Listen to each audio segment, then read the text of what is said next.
Hello, everyone. Welcome to the Ashy Always channel.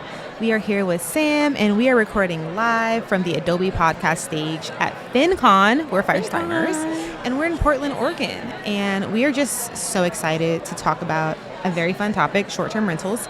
And we really appreciate you listening to this live recording from the Adobe podcast stage at FinCon. All right, Sam, thanks for joining us today. Thanks for having me. Of course. I want to talk a little bit about a very hot topic right now. People are constantly talking about short-term rentals and Airbnb, but we know that you are a vet in this space, especially in terms of arbitrage. And I've done a little bit of Airbnb here and there myself. I've dabbled and whatnot.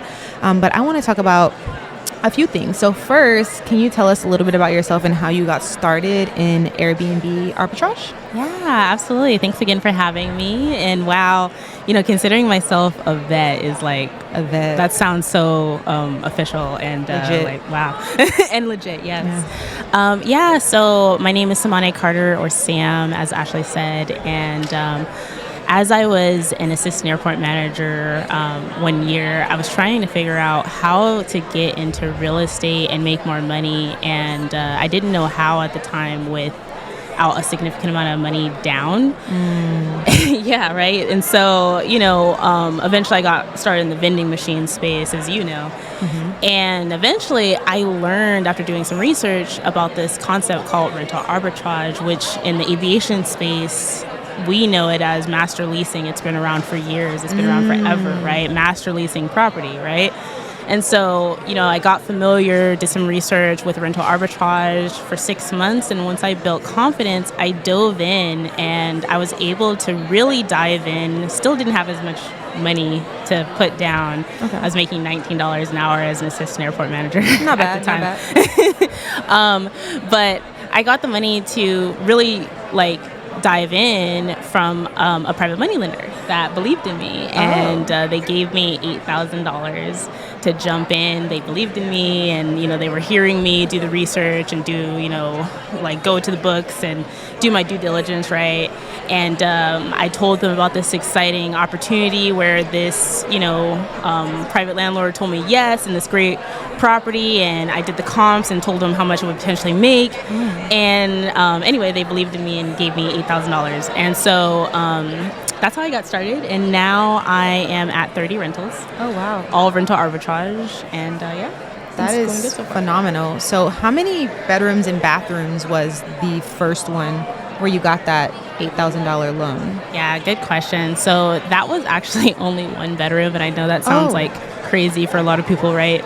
But the rental actually, originally it was $3,200 to start, and I had negotiated with the private landlord to get that down all the way to $2,400, right? Wait, so is this like the security deposit and the rent? Is that what that was? The rent was $2,400 every month. Okay. Right? But it was $3,200 every month before I negotiated. Oh, I see. Yeah. And so I said, hey, the comps, and hey, this is what each month, each person is charging here, and all these commercial properties are charging this here. And so I just negotiated with them, and, they appreciated the negotiation. They also appreciated what I was trying to do. And so they didn't mind supporting me and giving me that discount. Also, after I showed them, my past business history too. And so it's pretty cool. I negotiated that down.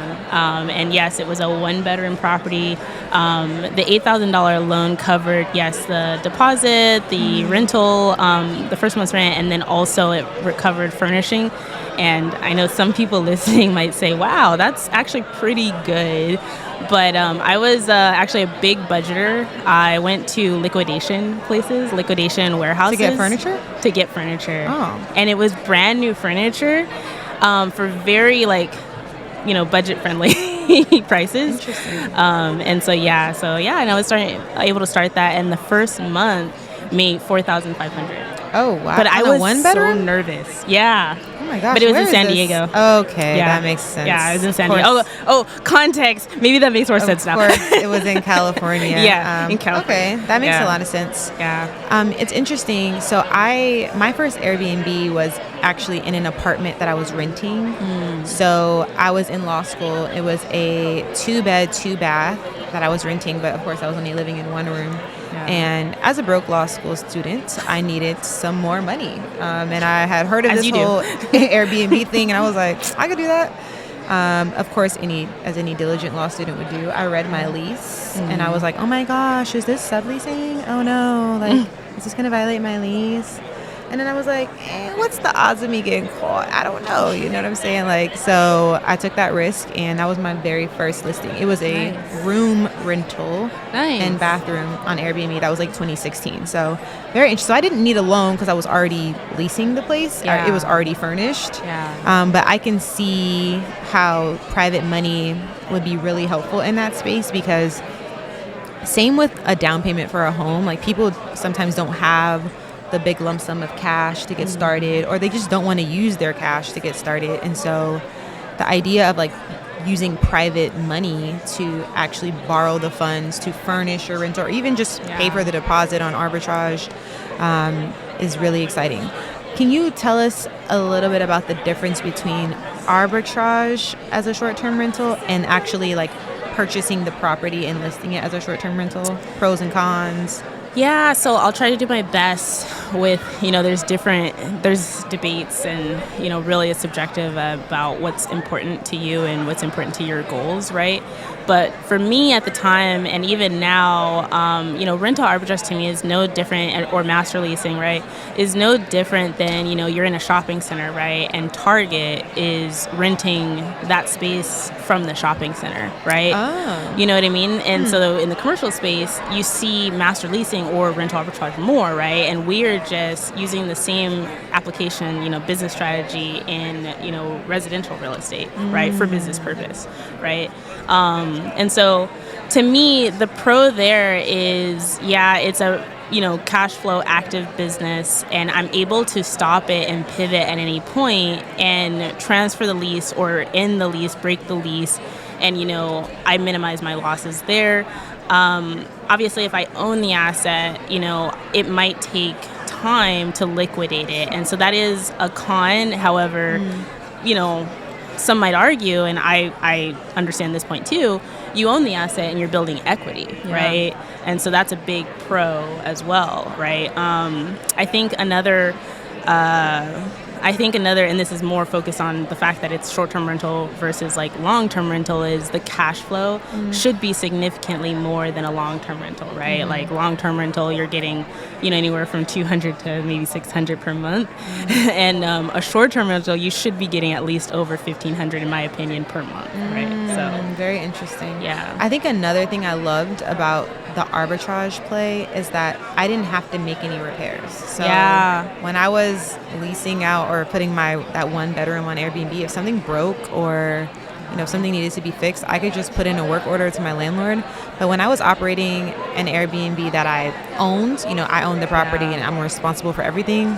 Now I'm just like, dang, cutting into my profits. Like it just messes things up sometimes. So that's actually a really good point, because that's actually one of the primary reasons, even for all my rentals, I actually partner now with only industrial or institutional properties, right? So apartment complexes, right, are usually my favorite because I'm not responsible for any of the preventative maintenance. And so that reduces your operating expenses. So versus, you own the asset, and it's, that water heater that breaks might be $3,000 to $5,000, right? So Okay, something that you just made me think about. In the private lending space, I really focus on fix and flips, general contractors, and restoration companies. But now I'm like, what if I got into the Airbnb space? I mean, because I am an experienced Airbnb operator.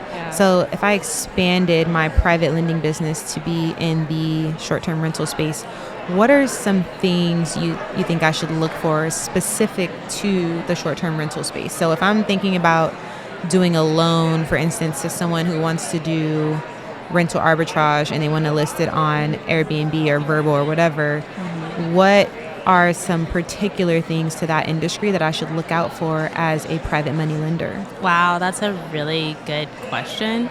I want to first state the private money lender that took a chance on me, definitely, there was no due diligence, right? There was no, I love that for you. But, right? But, I think there's so many things that comes from the basics of when you give a private money loan, right? Do your due diligence on that person's, cash flow. Are they cash flowing? Can they service the debt even if that strategy fails, right? If that property fails to, make cash flow as they project, can they service the debt with their own cash reserves or their existing business cash flow, if that fails, right? And so there's some comfort there, right? As private money lenders, we don't necessarily care about credit scores, but I do care about your cash flow, right? Can you service the debt? So one, right? Also, the other side of it is, unfortunately, with rental arbitrage, the question is, what's my collateral, right? Yeah. So I don't own the asset. So how are you collateralizing this debt? Especially with a person who's new to rental arbitrage, or maybe even just new to real estate investing. I might be like, so what assets do you have that I can use? Yeah, so that's actually a really good point, because what I would say is maybe consider, maybe you still can do the loan, but you just have to do cross collateralization, right? And so, what you just said, maybe for this property you're doing rental arbitrage and you can't collateralize that, but they have another asset you could collateralize, whether that be, a personal property asset, that totally different process, or that's, a mortgage, right? And you put a lien on that property. So, Yeah, it would have to be, preferably a non-personal asset. Yeah. So, because I don't want to place a lien on someone's primary residence. But also a lot of states don't even really allow that. Oh, there's legal requirements. There's legal requirements. Yeah. But then I'm like, okay, but how do I help out a young new investor trying to get in the game? Or maybe I just don't help them out, right? Maybe that's just not my ministry. I think, I don't know. there's ways to do it. If you really want to do it, you could consider using a broker that's licensed to do that type of loan to facilitate that transaction. And you're just giving them the money and say, hey, I want to, give this loan to this individual, this business for this purpose. And they draft that loan agreement for you. And then that's it, and the loan exists for the life of the loan, but somebody else originated it for you or brokered it for you. So that's another option. See. Yeah. So you're saying make the connection for that borrower to a more institutional lender so they can take on the risk? No. Well, you can do that, right? And you can collect, a finder's fee or an affiliate fee, appropriate following the laws of your state, right? But, the other side of it is you can actually pay or partner with a broker and say, hey, I have $50,000 to, finance this, project for this person, this business, or this investment property.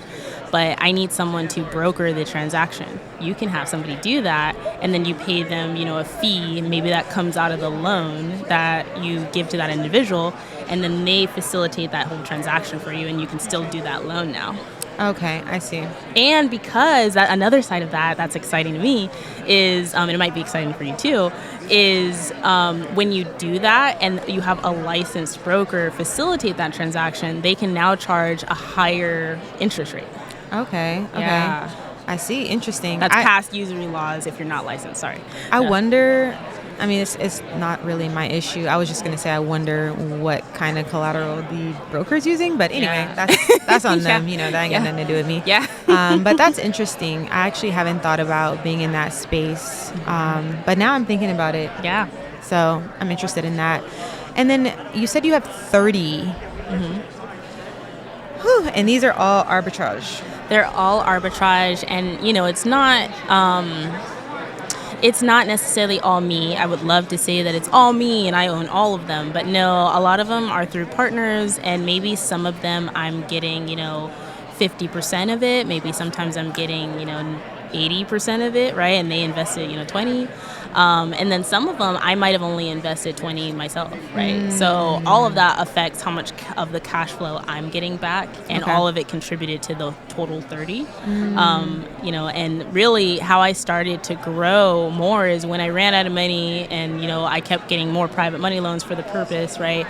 I also did more loans by offering people, sweat equity, right? Like, hey, I have the knowledge, and I'll I will make all of these, transactions happen. I will start all the short-term rental projects, but you come with the money. Yeah, there's a lot of people who don't want to So- do the work. They just want to throw their money at something. Yeah. I've been approached with this kind of stuff all the time, and I don't know, man. I'd be tired. I'd be like, do I really want to do all that? And they're like, well, I got the money. I'm like, well, do I need your money though? Like, maybe you should bring the labor, but they don't want to bring the equity. Yeah. So the sweat equity. So that's interesting. Yeah. Okay, are they all in the same place?